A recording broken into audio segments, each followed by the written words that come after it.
ফিলিস্তিনি গণহত্যায় লিপ্ত ইসরায়েলের বিরুদ্ধে রাষ্ট্রীয়ভাবে বাংলাদেশের শক্ত অবস্থান আবারও ফিরিয়ে এনেছে ডক্টর মোহাম্মদ ইউনূসের অন্তর্বর্তী সরকার।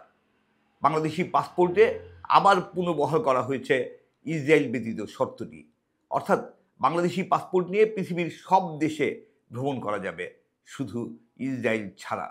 বহু বছর ধরেই বাংলাদেশি পাসপোর্টের লেখা থাকতো এই পাসপোর্ট পৃথিবীর সকল দেশের জন্য বৈধ, ইসরায়েল ব্যতীত। এই যে ইসরায়েল ব্যতীত কথাটি, এটি তুলে দেওয়া হয়েছিল শেখ হাসিনার আওয়ামী লীগ সরকারের আমলে। 2021 সালে ই পাসপোর্ট চালু করার সময় কোনো ধরনের কোনো ঘোষণা ছাড়াই এই কথাটি তুলে দেওয়া হয়। অবশ্য তখনও বাংলাদেশি পাসপোর্ট দিয়ে ইসরায়েল সফরের অনুমতি দেওয়া হয়নি। এবার আবারও ইসরায়েল ব্যতীত শর্তটি পুনর্বহাল করা হলো 7 এপ্রিল জনপ্রশাসন মন্ত্রণালয় থেকে জারি করা এক আদেশের মাধ্যমে। আমরা জানি ইসরায়েল ফিলিস্তিনে ভয়াবহ গণহত্যা চালিয়ে যাচ্ছে।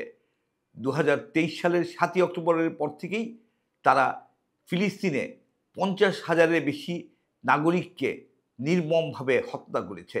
তাদের সামরিক অভিযানে আহত হয়েছে 1,13,000-এর বেশি ফিলিস্তিনি নাগরিক। তারা ধুলোয় মিশিয়ে দিয়েছে ফিলিস্তিনি অনেক স্থাপনা। প্রায় 70% ফিলিস্তিনি স্থাপনা তারা ধ্বংস করেছে। এই যে ব্যাপক গণহত্যা ও ধ্বংসযজ্ঞ চালাচ্ছে, এর বিরুদ্ধে বাংলাদেশ সহ সারা পৃথিবীর প্রতিটি বিবেকবান মানুষ সোচ্চার হয়ে উঠছে।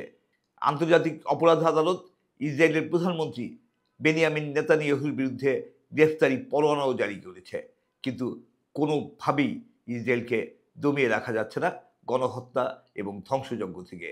এই অবস্থায় বিশ্বজুড়ে এই গণহত্যা বন্ধ করা, ফিলিস্তিনকে স্বাধীন রাষ্ট্র ঘোষণার জন্য জোরালো দাবি উঠছে।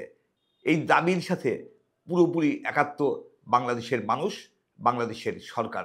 আর তারই ধারাবাহিকতায় নেওয়া হয়েছে ইসরায়েল ব্যতীত শর্তটি বাংলাদেশের পাসপোর্টে আবারও পুনর্বহাল করার এই পদক্ষেপ।